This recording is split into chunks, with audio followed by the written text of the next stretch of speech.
Welcome back. We're going to be doing another 2D array example that I think is pretty cool called the Game of Life. Now, you might have this image in your head of what the Game of Life is. It's this little board game where you are in a little car and you drive around and maybe you go to college and get a job, maybe you get married, get kids, buy a house, and then eventually you retire. That's not what this Game of Life is. This is something called Conway's Game of Life, and it's meant to simulate almost like cells in a little petri dish, like in biology class. Let me actually show you what the completed version will look like. So I'm going to run this Game of Life test. You shouldn't do this because you don't have any code in yours right now. And here's what this will look like. It starts out looking like this. Now, it's kind of hard to look at. It's almost so bright that it hurts your eyes a little bit. But let me explain what's going on here. We have different cells. A cell is red if it's alive and green if it's dead. It's a little counterintuitive.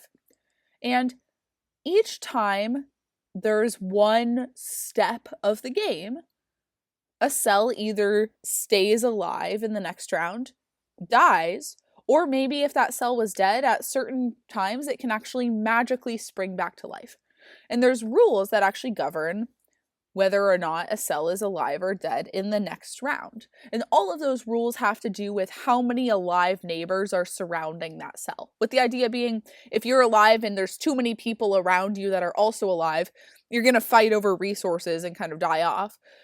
Versus if you have no neighbors around you that are alive, maybe you'll die kind of due to loneliness. So let me actually show you what happens when I press start the Game of Life, because it actually results in all these really cool patterns. So you can see it almost looks like I said, all these cells moving around in a little petri dish. And eventually it comes to kind of a steady state.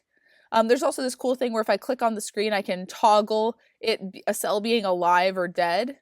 So right now, if I click on the green, I'm making it a live cell at that point. And that makes it so that I can actually set off some of the patterns in interesting ways by doing that.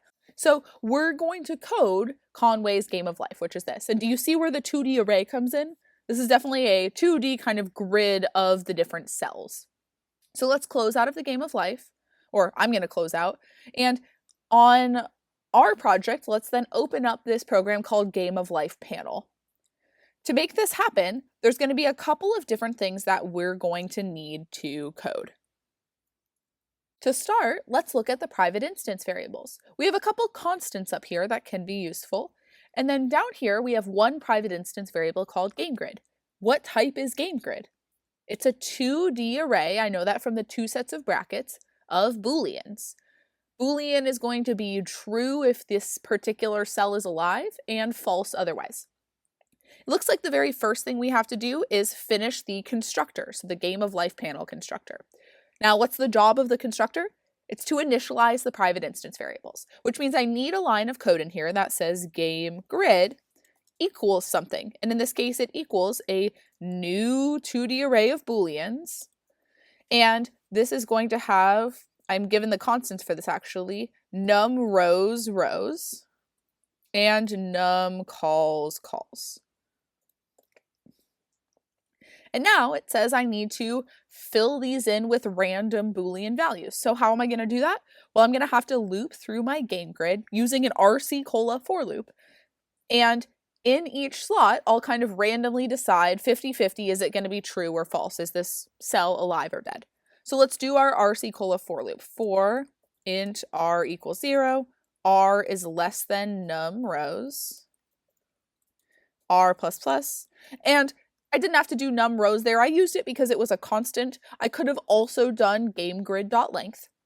And then for int c equals 0, c is less than num calls. And again, here I could have also done GameGrid bracket 0.length, c plus plus. And then we can do this. If, remember, how do we actually do the idea of a 50-50? Well, I can use math.random. In fact, I can do something like this. Math.random is less than 0.5, then I can say GameGrid RC equals true, else GameGrid RC equals false. And this is a pretty easy way I can randomly fill this in with trues or falses. Now, I do want to show you one thing, which is I wrote this if statement here, but there's actually a way to write this if statement as just one line.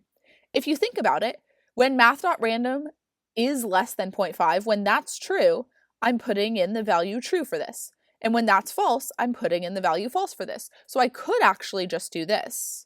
Game grid RC equals math.random is less than 0.5. Because this is actually a Boolean itself, right? So either way, I'm actually going to do it the one-line way because I think that's pretty nice to look at. Great, we've finished the constructor. At this point, you actually should be able to run your code and see if it looks like it's starting randomized. So to do that, I can compile. In fact, I'm going to compile the entire project. And then the one that we run is actually this one called GameOfLife test. You'll notice if you click on it to run it, there's actually no button that says run ACM program. So for a second, it looks like, oh, I can't run this. But weirdly, you can click this one that says void main string bracket bracket args. If you click that, it brings up this little pop-up here, and you can just click OK without changing any of this. And then it should actually bring up the initial screen. Now, choosing start the game of life won't do anything, but this definitely looks like, hey, this is a pretty randomized red-green distribution. Realize if you were colorblind, this would be actually a huge problem. Maybe this would just look like one brick. But on my screen, it looks like it's pretty randomly distributed. So we're good to go with the constructor. I mentioned that the way that we decide if a cell is alive or dead kind of in the next round or the next step depends on how many alive neighbors are around it. So we're going to write this method here called numNeighbors, which actually counts up the number of neighbors around a particular cell that are alive. Now, the idea of neighbors in a one-dimensional array is actually pretty easy. Let's say I'm looking at let's say this location here. So I'm looking at that location. How many neighbors does that location have is 2. It has the one in spot 1 and the one in spot 3. Let's say I'm looking at this location here. This one only has one neighbor, the one in spot 2. So if you're looking at a one-dimensional array, you either have 1 or 2 neighbors. However, it gets a lot more confusing when you think about a 2D array for this. Because a 2D array, well, it's two-dimensional, which means I actually have a lot more slots. Let's say I'm in the corner here. How many neighbors do I have now? I actually have 3, right? 1 here, and 1 here. Or let's say I'm actually kind of not in a corner. I'm not touching any walls. What's the most neighbors I can have in a two-dimensional array? 1, 2, 3, 4, 5, 6, 7, 8 neighbors. So I'm actually going to need to check 8 different locations around me, which means I'm going to write 8 if statements in here. Kind of a pain in the butt, but it's not the end of the world. So let's go ahead and write some if statements. So I'm going to go here and let's start by, I'm going to be counting something up and returning that. So let's say int counter equals 0. And then let's change this 0 to say return counter. And in the middle of these 2 lines, we're going to need some stuff that's a little bit different, in particular, a bunch of if statements. So I'm going to keep the picture up here because I think it is helpful in kind of thinking about who are my neighbors and which one I'm trying to check. Let's start this way. If this is RC, right, this is where I am right now, how do I actually get the one that's above me? Well, it looks like the column stays the same, right? If I just move up, the column is the same as it was before. But what happens to the row? Doesn't it actually decrease by 1? So let's do this. If game grid R minus 1 C equals true, then doesn't my counter go up by 1? That means I have 1 more neighbor who is alive. 2 things I want to point out here. First of all, game grid R minus 1C, that's a Boolean, which means do I actually need the equals true? I don't, because I can just Boolean Zen this, right? So I can do something like that if I want to. There's one other thing I want to bring up, and maybe there was a little alarm bell going off in the back of your head. Back when we used to do one-dimensional arrays, if I was ever checking the one before me or the one after me, I actually had to be a little bit worried. What if there actually wasn't one before me? Like in a one-dimensional array, spot 0 actually doesn't have one before it, right? Spot 3 doesn't have one after it. In a two-dimensional array, I have to be worried about the boundaries for both the rows and the columns. Which row actually doesn't have one above it is the first row. So I actually can't check this until I've made sure that I'm not in row 0. So we're going to add a little onto this if statement. We're going to do r bang equals 0, and that is also true. This is super important because if you just check this, it means you'll get an index out of bounds error if you're in row 0. The other thing that's really important about this is the order. You need to check that you're not in row 0 before you actually index into the 2D array. Remember, indexing in will get you an index out of bounds error. But if you check this first, Java will do that thing called short circuiting, where it knows false and anything is going to be false, and it won't even check the second thing.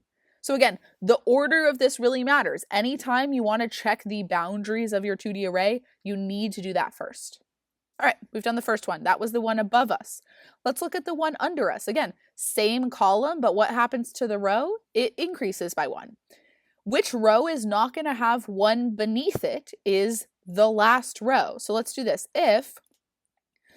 What is the index of the last row? Well, in this case, I have 5 rows, and the index of the last one is 4. So here I can just type r bang equals, isn't that just the number of rows minus 1?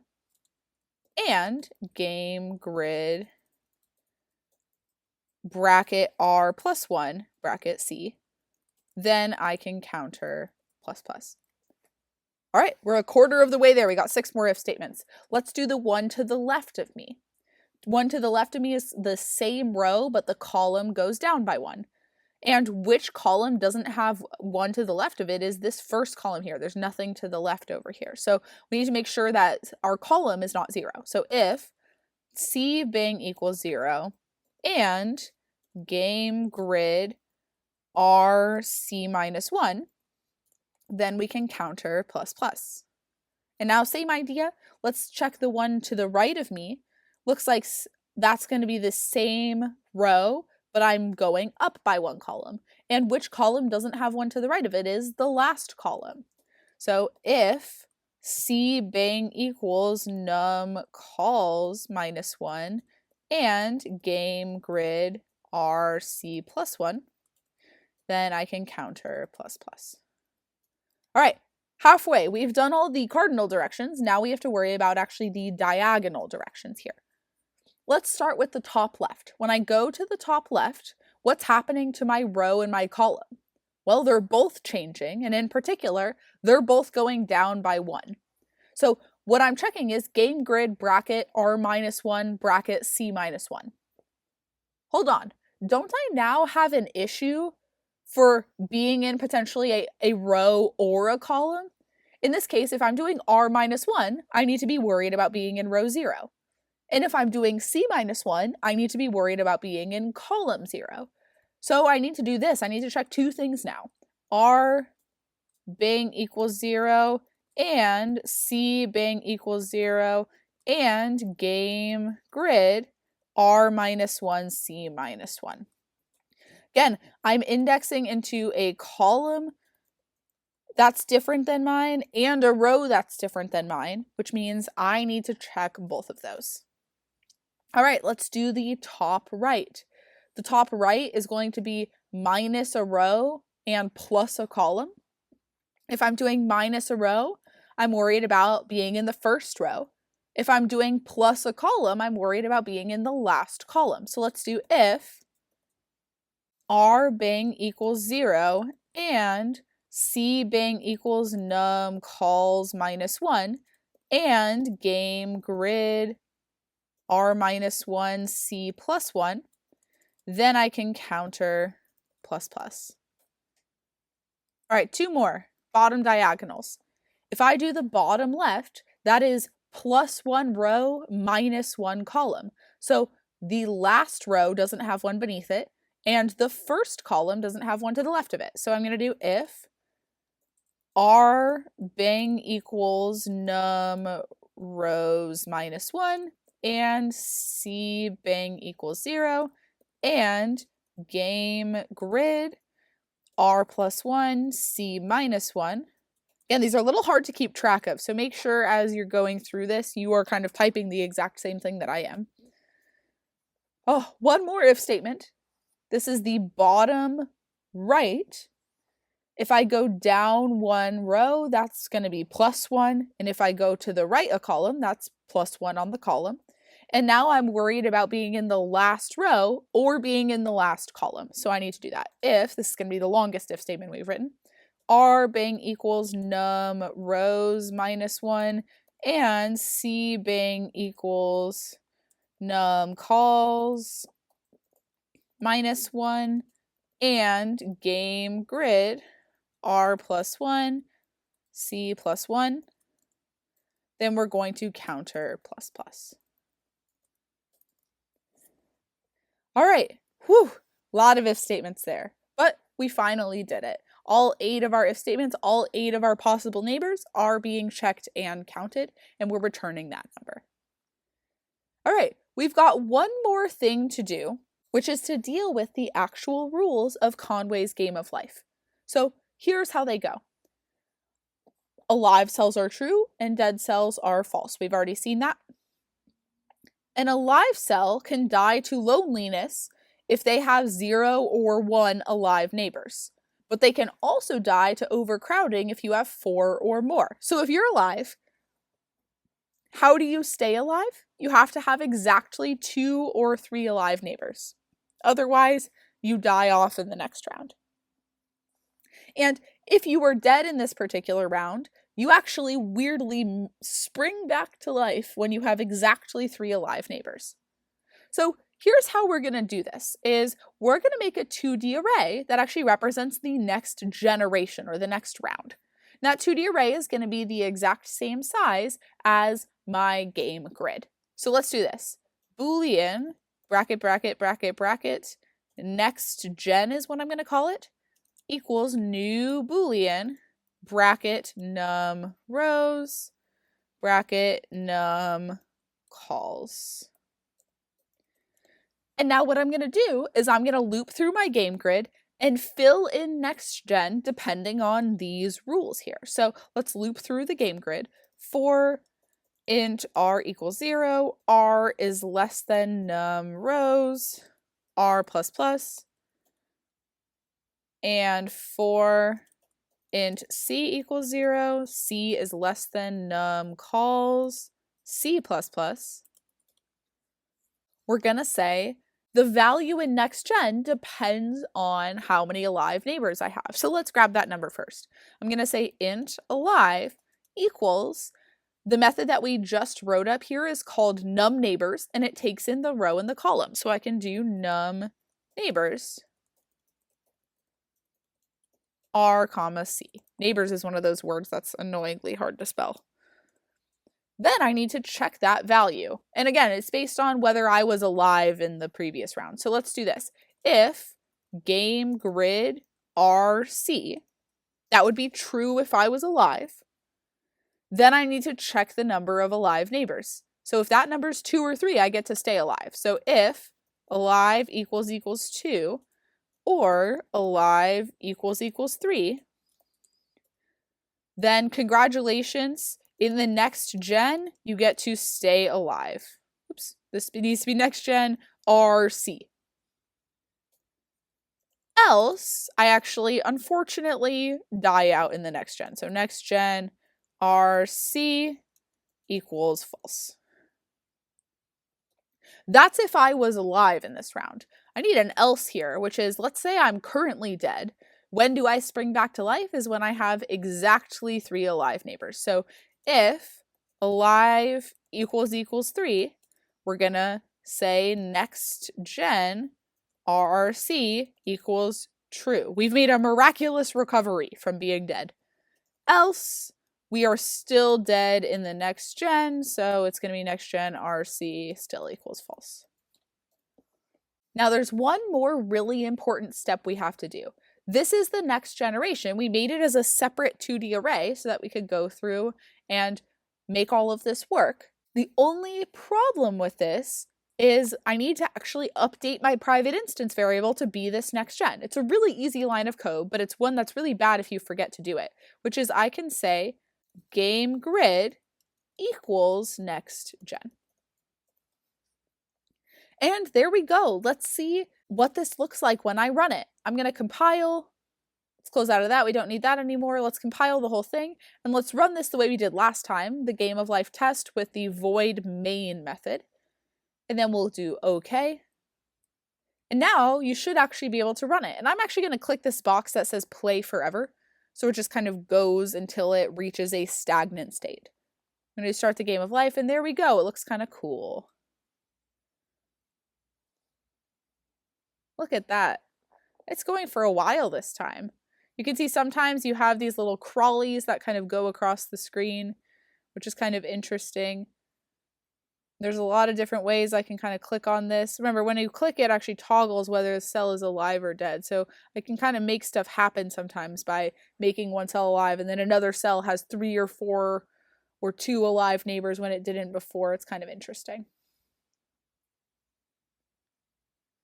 So there's Conway's GameOfLife. Pretty cool. This is one of those problems that's been a little bit studied to death, and that's because you can actually get some really cool patterns going if you have different starting configurations. I would highly recommend go on YouTube and Google Epic Conway's GameOfLife, or Google, search for, it's YouTube, and probably the first result that comes up is this video that shows you actually all of these crazy patterns that people have gotten when they start this with kind of certain configurations. So it's pretty cool. And clearly we've done a lot of stuff with 2D arrays in this example. One of the things that you've probably already seen is one of the hard parts of this unit is the idea of checking the boundaries of the 2D array. You want to make sure you're not going to get an index out of bounds error. So if you're checking your neighbors, you better be worried about the row and the column and maybe indexing out of bounds.